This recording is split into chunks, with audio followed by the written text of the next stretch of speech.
Hello students, आप सबका free hit learning 247 पे स्वागत है। आज क्लास 8 का जो हमारा सेकेंड टॉपिक रेशनल नंबर है उसका सेकेंड वीडियो चालू कर रहे हैं, जिसमें हम रेशनल नंबर पढ़ाए थे उसकी प्रॉपर्टीज पढ़ाना बाकी रह गया था। तो क्या होता है प्रॉपर्टीज रेशनल नंबर का, तो इसमें कुछ प्रॉपर्टीज हैं। जो पहला प्रॉपर्टीज हमारा क्लोजर प्रॉपर्टीज होता है क्या है क्लोजर प्रॉपर्टी?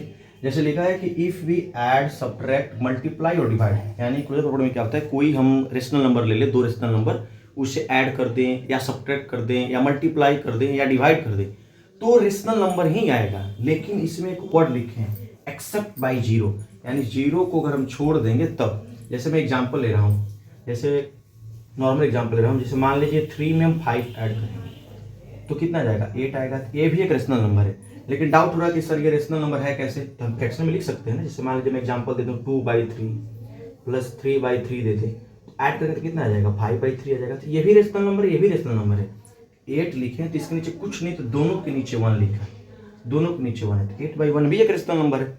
लेकिन अगर हमको चेक करना चाहते हैं कि क्या सब्ट्रैक्ट भी रेशनल नंबर होगा कि नहीं होगा, तो हम देख सकते हैं। देखिए आप सब, जैसे मान लीजिए हम क्वेश्चन ले लीजिए, 3 में से हम 2 घटाएंगे तो हमारा 1 भी एक रेशनल नंबर है। अगर मान लीजिए हम मल्टीप्लाई कर दें 3 × 5, दो रेशनल नंबर ले लें, एक रेशनल नंबर 3 ले लें, एक रेशनल नंबर 5 ले लें, दोनों को मल्टीप्लाई करेंगे तो भी एक हमारा रेशनल नंबर ही आएगा। जैसे 5 × 50, ठीक है। जैसे आप मान लीजिए डिवाइड करते हैं, 3 में अगर हम 5 को डिवाइड करते हैं तो ये मेरा कितना जाएगा, 3/5। 3/5 तो एक रेशनल नंबर है। लेकिन अगर मैं लिखा हूँ एक्सेप्ट बाई जीरो, अगर मान लीजिए मैं इसी की जगह हम 3/0 लिख दें तो 3/0 नॉट डिफाइन है, इसीलिए हम जीरो को छोड़ दें तो बाकी हम किसी भी प्रॉपर्टीज में ऐड कर दें, सब्ट्रैक्ट कर दें, मल्टीप्लाई कर दें, डिवाइड कर दें तो सब के सब वो भी रेशनल नंबर ही आएगा। अब इसी पे हमारा दूसरा प्रॉपर्टी है, पहला प्रॉपर्टीज तो क्लियर हो गया हमारा, दूसरा है कम्यूटेटिव प्रॉपर्टीज।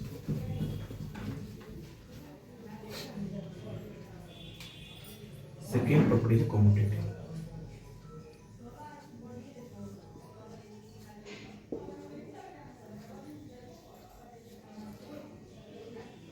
क्या होता है कम्यूटेटिव प्रॉपर्टी?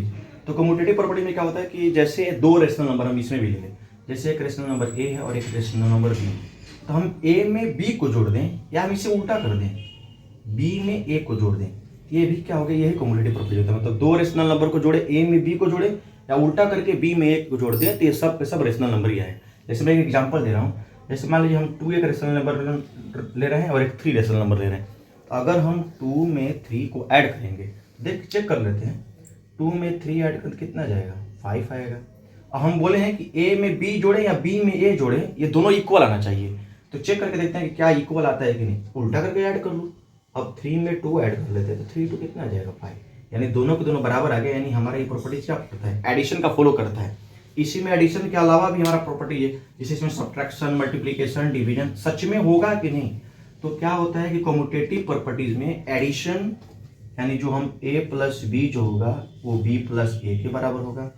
इसी में मल्टीप्लिकेशन भी फॉलो करता है, a इंटू बी कहो या b इंटू ए कहो, ये हमेशा दोनों सही।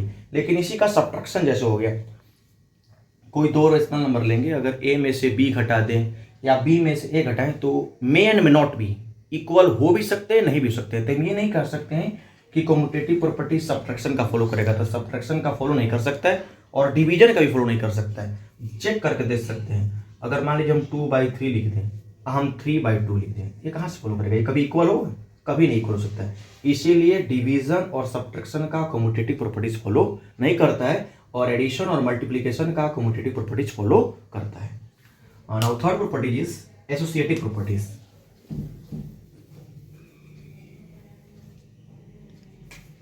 तीसरा प्रॉपर्टीज का नाम है एसोसिएटिव।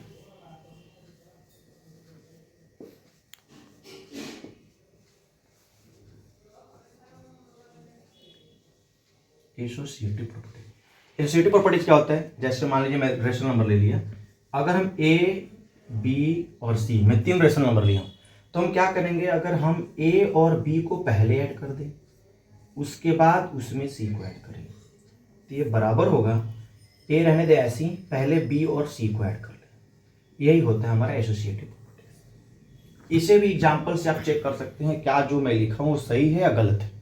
तो आप देख सकते हैं एग्जाम्पल, जैसे मान लीजिए मैं एक 2 ले लिया रेशनल नंबर, एक 3 ले लिया और एक 5 ले लिया, 3 रेशनल नंबर ले लिए। तो हम क्या कर रहे हैं कि 2 में 3 ऐड कर दें, उसके बाद 5 ऐड करें। चेक करके देखिए 2 3 कितना होता है 5, 5 + 5 कितना हो जाएगा 10।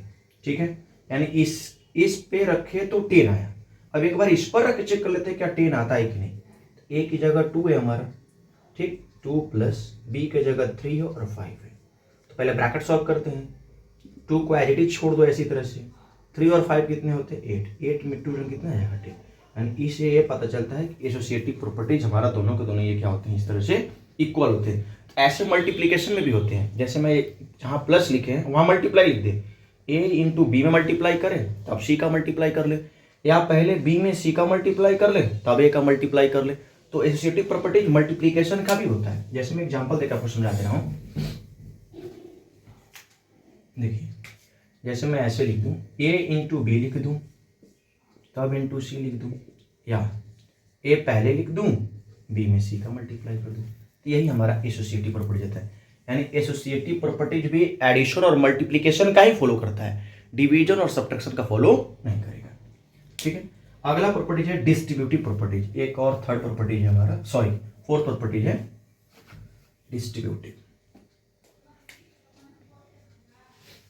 चौथा है डिस्ट्रीब्यूटिव प्रॉपर्टी।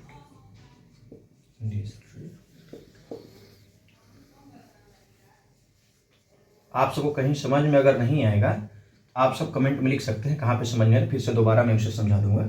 तो हमारा चौथा प्रॉपर्टी, अंतिम प्रॉपर्टी है डिस्ट्रीब्यूटिव प्रॉपर्टी। ये कैसे लिखते हैं, a into B plus C वो बराबर होता है a into B plus A into C. यही हमारा डिस्ट्रीब्यूटिव प्रॉपर्टी। ठीक, इसे भी एग्जाम्पल दे सकते हैं, आराम से आसानी से आप एग्जाम्पल ले लेंगे। ए बी सी की जगह कोई भी एग्जाम्पल ले लीजिए और एज इट इज सॉल्व कर लेंगे। एग्जाम्पल रख के यहाँ पे मैं कोई एक नंबर ले रहा हूँ, ले लीजिएगा, आप सब चेक करके खुद देखिएगा क्या फॉलो करता है कि नहीं। अगर नहीं फॉलो करेगा तो हमें कमेंट करके आप सब बताएंगे क्या समझ में आ रहा है कि नहीं। बाकी जो एनसीईआरटी के प्रॉब्लम है वो नेक्स्ट वीडियो में एनसीईआरटी के जितने क्वेश्चन है सबके सब हम समझा देंगे। Thank you.